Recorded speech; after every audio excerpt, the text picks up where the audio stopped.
Hello, my chicklets. Thank you for stopping by. I do hope you've been enjoying the increased updates, and I also hope you've been enjoying your week. Today, we are going to be reading My Brother. As with most of the stories that include Remus, this one will have a slight content warning. Remus, keep your voice down. We can't get caught, Roman whispered. His brother was already beginning to spew out ideas left and right. The prince turned to the side to allow Remus into the red and gold-clad bedroom. Snacks lined the floor, Doritos and soda for Roman, and deodorant and used dishwater for Remus. There was also 2 bowls of dirt and worms, one made with Oreo cookies, chocolate pudding, and gummy worms, and the other actually made of actual dirt and worms. Being sides of Thomas's personality, neither of them really needed to eat, but you couldn't have a brainstorming session without snacks. This secret session had become a tradition of theirs. Once a month, they would both claim to be going to bed early. Then, when all of the other sides had retired for the night, Remus would sneak into Roman's room. Originally, the plan had been to continue to switch rooms every month, but ever since deceits revealed to the fans, Virgil had been increasingly vigilant. Roman understood. At least, he was trying to. It didn't make it any easier. They had had to make a change, to protect their secret, and Remus wandering the halls at night wasn't as strange. Relax, Abel. They haven't caught on yet. I doubt they will now. Roman didn't bother getting angry at Remus for the nickname. Once his bedroom door was closed, it wouldn't matter. There were only 2 rules to their brainstorm. Respect one another, and no idea was wrong. Both of them were given complete and total creative freedom.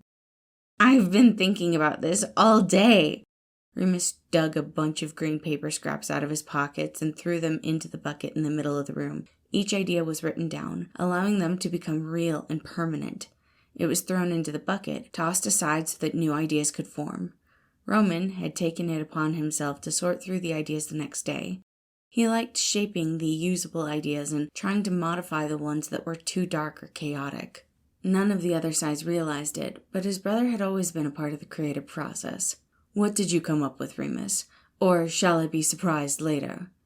He was just as excited as Remus, but he hadn't had time to let his mind wander.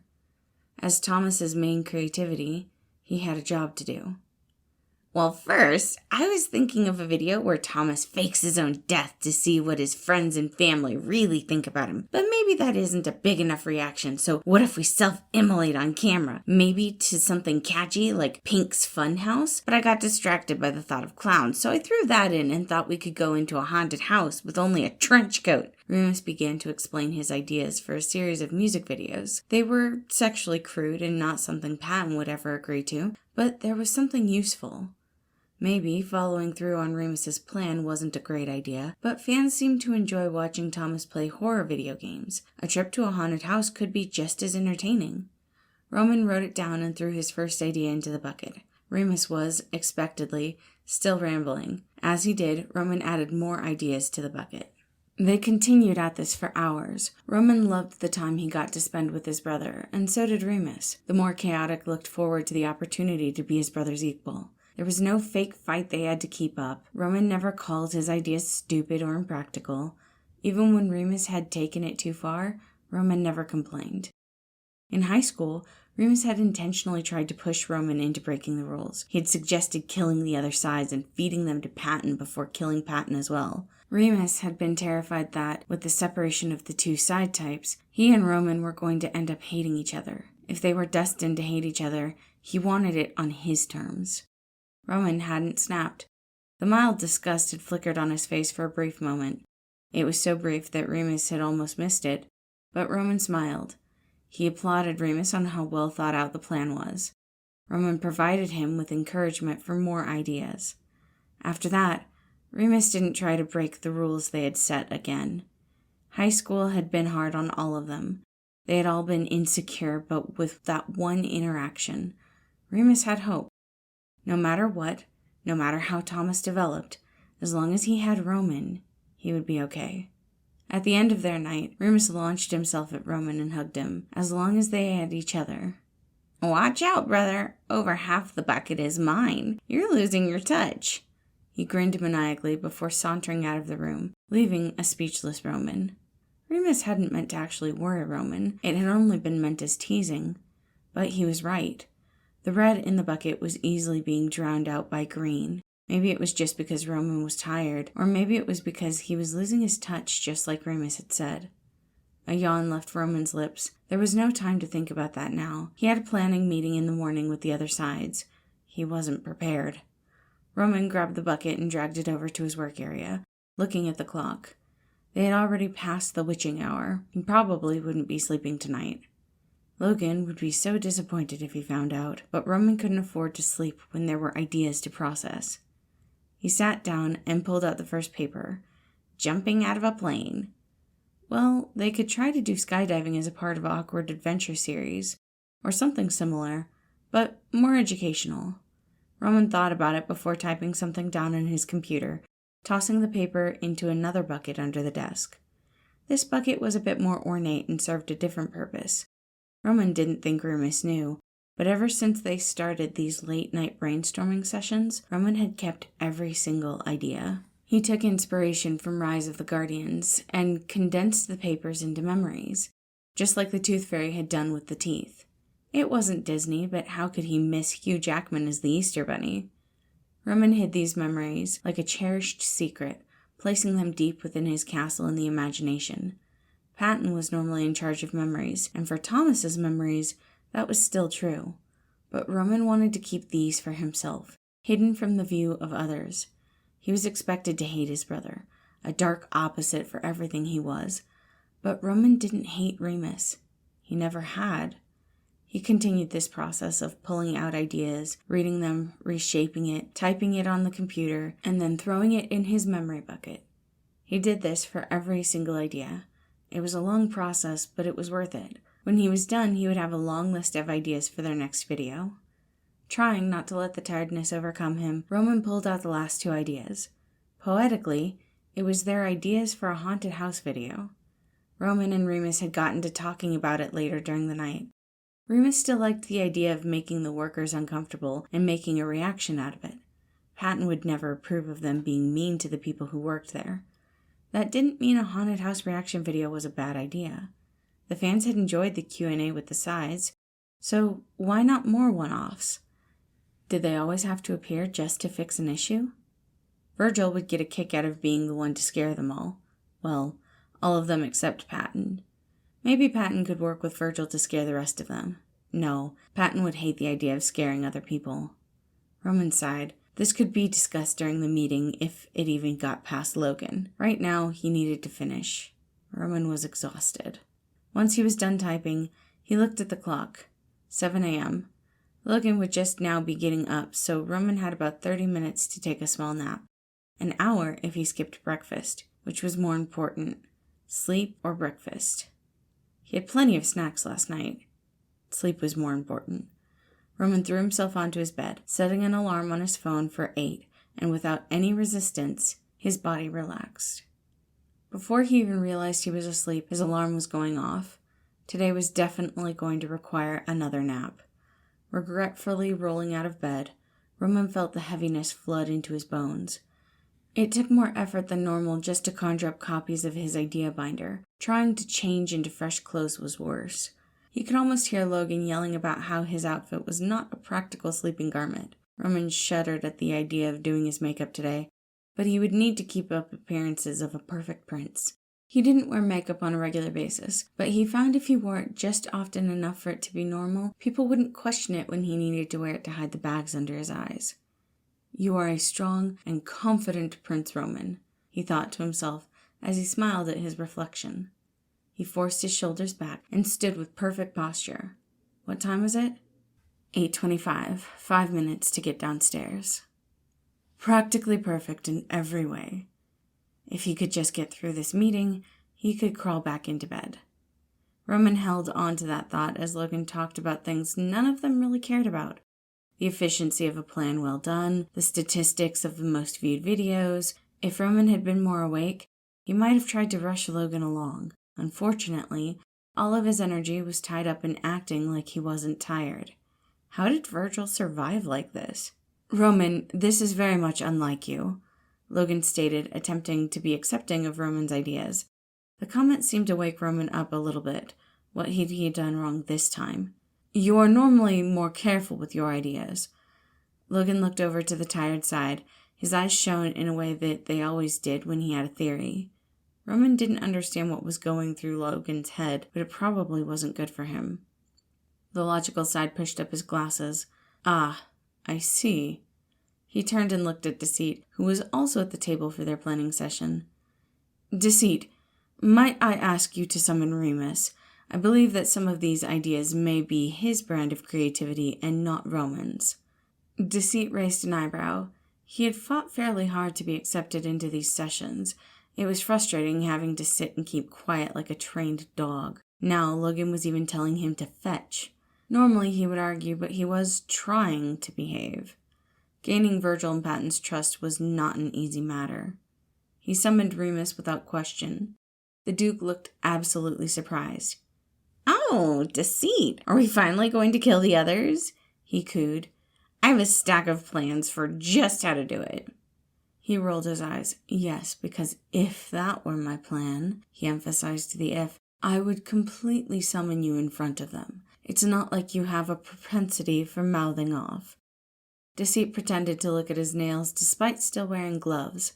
The Poindexter wanted to speak with you. Maybe he wasn't trying too hard to behave. Ah, well, what fun is that? Remus turned to Logan. What can I do for you, Gladys? Maybe it was a bit dated, but Remus didn't mind. He knew he wouldn't get a rise out of Logan anyway. Did you sneak into Roman's room last night and mess with his planning binder for our meeting? Roman and Remus shared a look that went largely unnoticed by the other sides. Virgil was too tired to be paying attention. Patton was looking through the binder, trying not to flinch at Remus's ideas. They were so morbid, crude, or just purely terrifying. Deceit noticed. Deceit always noticed when it came to Remus. Remus was a dark, cathartic part of Thomas that allowed him to explore darker thoughts, all within the safety of Thomas's mind and imagination. He had been more docile this morning. Deceit had assumed it was simply a rare treat. He should have known better. I know Thomas has been struggling with many factors in his life recently, Logan chastised after not getting an answer, but this is why now more than ever, you need to control yourself. Yes, you thrive on chaos, but this is neither the time nor the place. The fact that Remus has more power recently means it's exactly the time and the place. Roman snapped in his brother's defense. Maybe it was the sleep deprivation, but he just couldn't handle Logan talking to Remus like that today. He had allowed his princely mask to fall a bit. Suddenly all eyes were on him. What I mean is, I believe that Prince Charming was suggesting. Deceit stood up, pushing Remus behind him to prevent the darker side of creativity from giving anything away. Maybe it is time that we introduce Remus to Thomas. Roman's face fell, multiple thoughts running through his head. That was not at all what he had meant, and introducing him could be bad. Could Thomas handle knowing about another dark side? He had already been through so much recently, and after they tossed aside the callback, would it be safe to give Remus that much power? Once again, Roman looked over to his brother. Though Roman was the main creativity, he was not nearly as powerful as Remus. Each of Remus's ideas elicited a strong reaction, whereas Roman's, his ideas were brushed to the side like fanciful nonsense. Isn't it possible that telling Thomas would only make Remus more powerful? Just think about it, Logan. You have proven many times that you are able to reduce Remus's impact and make him feel like less of a threat. Doesn't Thomas deserve a win of this caliber? Deceit's voice dripped with fake sincerity, and each of the light sides turned to Logan for his opinion. I do believe it is possible. Thomas has been worried about whether or not he is a good person. Introducing Remus into the video series could potentially give Thomas a sense of peace about that situation. Deceit is right. He winced as he said those words. Figuratively defeating Remus and showing that he has nothing to fear could potentially give Thomas the strength to know that half of the battle in being a good person is making the right decision despite the thoughts in your head. Deceit hissed at that, but was otherwise silent. He had his own opinions on the whole topic of being a good person, but for now, he would stay quiet. But what if he makes things worse? Virgil spoke up. His tiredness faded when he realized what Logan was suggesting. Roman and I will work together on a plan that will lessen the Duke's impact. You and Patton can express all of your concerns and fears to us, and I will make sure that they are taken into account. I will begin working on an outline. Roman, I believe you may need a bit of rest. We can reconvene after. Deceit, can you keep Remus busy? Oh, of course. He rolled his eyes. Because I would love to spend my time babysitting a trash child. I will keep him occupied, Virgil said, eyes narrowing at Remus, who smiled a terrifyingly toothy smile. Let's go have some fun, Anxiety. Everyone was well aware that Virgil was going to try to convince Remus not to be so chaotic. Everyone was also aware that this would only fuel Remus further, but none of them stopped it. Roman opened his mouth, watching as everyone began walking away, but he had nothing more to say. This was happening with or without his approval. He turned and headed to his room. Maybe he would feel better about the whole situation after he slept. Sleep had not calmed his nerves. In fact, nothing in the week leading up to their filming and posting the video had calmed Roman's nerves. They had followed Logan's script. They had introduced Remus to the world of fanders, and just like when they had introduced Anxiety and Deceit, the fans loved it. Thomas seemed to be doing better. Everything had worked out. So why could he feel the anger, frustration, and fear overwhelm him? It slowly built in his chest and pushed its way up its throat. He wanted Remus to get more recognition. He had been happy that Remus was already so loved, but no matter how hard he tried, the warmth of happiness didn't fill him. If Remus was finally in the public eye, would the sides listen to Remus more often? Deceit already had a spot at the planning table. Would Remus be next? Was that a bad thing? If he was next, did that mean that Remus and Roman would no longer have a reason for their late-night meetings? What would happen to their tradition? What would happen to Roman? He could feel the insecurity claw at him. He knew Remus's brand of creativity would never be the main focus of Thomas's life. But would Roman still be considered creativity if his job simply became polishing Remus's ideas? Surely that was something Logan was capable of doing. Roman hid his head in his knees. Would he even be needed? He was not Anxiety. He should not be feeling this apprehensive about his brother's inclusion. He should be happy for his brother. More and more, the need to hide what he was feeling overwhelmed him. He was jealous, and it was not a good look on him. Letting out a groan of frustration, Roman dramatically flung his arm over his eyes as he flopped back onto his bed. He needed to snap out of this state of self-pity. Thankfully, he didn't have to do it alone. A knock echoed through his room. He had a visitor. It was a surprise, though. The sides did not typically seek him out. If they wanted companionship, he would be out in the common area. If he was in his room, they knew he was either creating or just needed time to himself. It was probably important if someone was coming to him. Then again, the sides normally didn't need creativity for important matters. He checked his reflection in the mirror on his desk, verifying that he looked practically perfect in every way, before opening the door. Deceit? Yes, I know. You are not expecting to see me here, but I believe we have something to discuss. Roman raised his eyebrow. You have my attention. Deceit pushed himself into Roman's room. I am assuming this is not a conversation you wish to have out in the open. Is that a threat? His hand went to where his sword normally was, but Deceit looked more bored than threatened. Roman was not sure what to expect out of Deceit, but this was not it. As much as Patton and Virgil believe me to be the bad guy, you, Roman, of all people should know that looks are deceiving. After all, you're much fonder of your brother than you admit. Roman froze. Had Remus told him? It's written all over your face, Roman. The others are just too unobservant to notice. Well, Logan might have noticed, but he still confuses his love for Patton as guilt over the moving on video. He waved his hand as if it was not important. What do you plan on doing with this information? Nothing. He genuinely looked offended. But you seemed as if you needed to talk to someone. I can't fathom why you would want to hide something like that. Deceit's voice dripped with sarcasm, and though sometimes Roman didn't understand when Deceit was lying, he did right now. Deceit understood. I want to be able to appreciate my brother.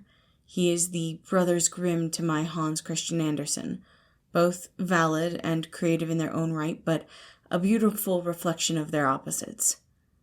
He fell onto his bed again. He knew that he needed to be careful around Deceit. He could easily fall to the kind words and flatteries, but he couldn't bring himself to put his guard up. And if you were to admit that you think he's creative, the others might begin to value you less. I'm important. They would still value me. You are important. Deceit made sure his voice was sincere. I do not doubt that, Roman, but I also know how you feel. I will be honest, though. It would not surprise me if they were cautious around your ideas after you admit to appreciating your brother. Virgil would be terrified, and Patton would probably think you're being corrupted. Both sat in silence for a few minutes, allowing the sound of the house to play softly through the room. For what it's worth, I believe you're doing a good job helping your brother, and I believe the two of you have made each other better. Thank you, Roman said, but brought his arm over his eyes, once again covering them. That is not the only thing bothering you. Roman hesitated. Was Deceit really the person he wanted to be honest with? If anyone could keep a secret, it would be him. It's only a matter of time before they realize that I am a fraud. I'm not nearly as powerful as my brother is, and the lines of good and bad have put a limit on my creativity. I didn't set up our nighttime meetings just for Remus's benefit. His ideas spur my own, and I'm not sure if I'm more afraid of them finding out or Remus. He wanted to get that off his chest for so long. If Deceit was surprised about his confession, he didn't show it. Does it feel better to talk about it? Yes, but it does not make me feel less of a coward. Deceit's eyebrow raised, silence once again filling the room as he waited for Roman to continue. I have been lying about what ideas are mine, and I'm afraid if everyone knew, they would replace me, if that's even possible. Deceit sighed, rubbing the bridge of his nose. My dearest Roman, no one is going to replace you. Your brother is fascinating, but he isn't you. No matter what happens, you are both needed. I have a hard time believing that sometimes. You lie so freely and easily, and though I am not as much of an idiot as people think I am, I also can't tell the difference at times. You don't need to tell the difference. Deceit sighed again. It was almost easier when the other sides hated him. Patton himself said it. I function with the sole purpose of self-preservation. The lies that I do tell, to you and the other sides, are to protect Thomas. That can't be the only time you lie. I mean, even I have used my creative powers in situations that only help myself. True, but what would I get out of it to lie to you, especially since you've told me yourself that you can't tell the difference? This time it was Roman who allowed silence to fill the room. It doesn't matter if I am lying. What matters are the results. Roman looked confused, so Deceit continued. Let me give you an example. The break in silence was short-lived as he paused to think of the best example. How about when I praised your new outfit? If it were a lie and you found out, it would be considered cruel and would make you upset. It might even cause you to drop the nice act long enough to show how much it hurt you. That might benefit you because your friends would come to your aid, but it would not help me personally. But if it were the truth, or a lie, and you never discovered it, it would boost your self-confidence. It would make you proud of the effort you put into making your new outfit. That statement would fuel you to be more creative. Now, what good would it have been if I had insulted your outfit? Whether or not it was the truth or a lie doesn't matter. The best outcome for Thomas is the one in which you believed my words. A bruised ego is not in Thomas's benefit when he struggles with heightened levels of anxiety. My sole purpose is to protect Thomas. I lie when it is necessary, but, just like you, my trait is not my only purpose. But your dark side. A name you gave us, and Thomas latched onto. I will admit, I don't love it, he hissed, taking a deep breath to calm himself before looking at his gloves. You're split of light and dark, so it helps you to think of the world as split. But remember, just as you get your ideas from Remus, and he gets ideas from you, there is always light in the darkness, and darkness in the light. Roman nodded, his lips pursed into a thin line as he thought about Deceit's words. So you don't lie to the sides. It was like trying to teach a child. That was not my point, Roman. My point was, even if I do lie to you, it doesn't matter. It only matters how you let my lies affect you. Much like your brother, my words are not always taken seriously. In the name of protecting Thomas, sometimes I have to lie to manipulate the others. Patton would not like that. No, not at all. But Patton is my foil. Maybe one day he and I can come to a compromise like you and Remus. For now, I must settle for passive-aggressive comments from our sunshine. With that, Deceit stood to leave. He had been in Roman's room for too long. His mind itched with ideas and schemes that he knew were not his to have. Before you leave, I need to ask you one more question. Yes, Roman? Are we friends? Some days. His natural smirk lined his face. But if you continue with this dark side nonsense, I might have to reevaluate that. The way he smiled made Roman hope that he was just teasing. Maybe it was just because he felt he needed someone who actually understood what he was going through. Thank you. Deceit tipped his hat slightly before leaving the room, closing the door and shutting Roman in with his thoughts. It was easier now. Talking with Deceit had helped him find clarity in a few things, and whether or not Deceit was lying, hearing him speak had been calming. He still wasn't sure how he was going to resolve the feelings he had, but he could make a step in the right direction, even if it was a risk to himself. Roman cared for Remus. He needed to start showing that to the other sides. No time to wallow. He got up, cleaning himself up and checking himself out in the mirror. I am the strong and confident Prince Roman. Really, obviously muscular and nice. I love my brother, and he deserves to be respected. Despite all of the bravado in his room, Roman could feel it drain from him step by step. He hesitated, his confidence melting at a single look from Patton. Asking them for a quick meeting had been hard enough, but talking, admitting his secret to them, was going to be even harder. He tried not to let it show as the others looked at him expectantly. I think we need to start respecting the dark sides. The others, a bit more. What do you mean? Logan asked, the only person not shocked by Roman's statement. Exactly what I said. Roman straightened his back. We are all a part of Thomas, and I can only really talk about Remus because I know him the best. We accepted Virgil because you only wanted to protect Thomas, right? Roman had turned to Virgil. Well, yeah, but... No. I know sometimes Remus's suggestions can get too dark, but that doesn't mean everything he has suggested is atrocious. Roman could see Patton recoil at his admission, and Virgil had his hands balled into fists. Were they really so ready to turn on him after a simple admission? He knew this was a bad idea. No, he needed to believe in himself. Roman went to open his mouth to continue his defense, but Logan spoke up. I do believe that Roman is at least partially correct.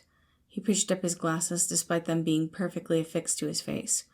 Remus's contributions have been, if not helpful in their own right, at least useful in assisting with Roman in his creative capacity. What? All three of the other sides said in unison. I understand how this surprises Virgil and Patton, but I am confused by your surprise, Roman. I looked through your binder of suggestions, and it was clear that you were at least partially influenced by your brother. Before either of you grow concerned, Logan said, looking to both Virgil and Patton, I do not mean that Remus is corrupting Roman. Let me explain. He pulled out the binder and flipped to one of the middle pages.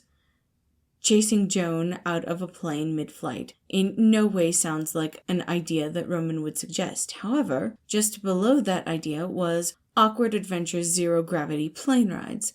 It obviously takes some influence from the initial idea that I mentioned, but it also takes into account what our audience might actually want to watch. Was I correct in assuming you and your brother have been coming up with ideas together? Yes, actually, you were. I know that jumping out of a plane or skydiving in any way would be really difficult on Virgil. I thought if we were to do a zero-gravity plane ride, it would be enclosed, making it feel a little bit safer. And Logan, you would have the opportunity to talk about space and stuff. Though flying is one of Virgil's biggest fears, so I wasn't expecting that one to make it through. Roman rubbed the back of his head, looking at Virgil, whose mouth was agape. Upon realizing that many of these ideas were derivatives of previous ideas in your binders, ones that were more akin to something your brother would suggest, I made the assumption that his suggestions were not, in fact, due to a prank, but rather a collaboration. I apologize that I was quick to judge. You were working together, and from what you have listed, I believe that it was for all of our benefit. Roman was again speechless. Not only had Logan figured out what he and his brother were doing, but Logan seemed okay with it. In fact, he seemed to be encouraging it.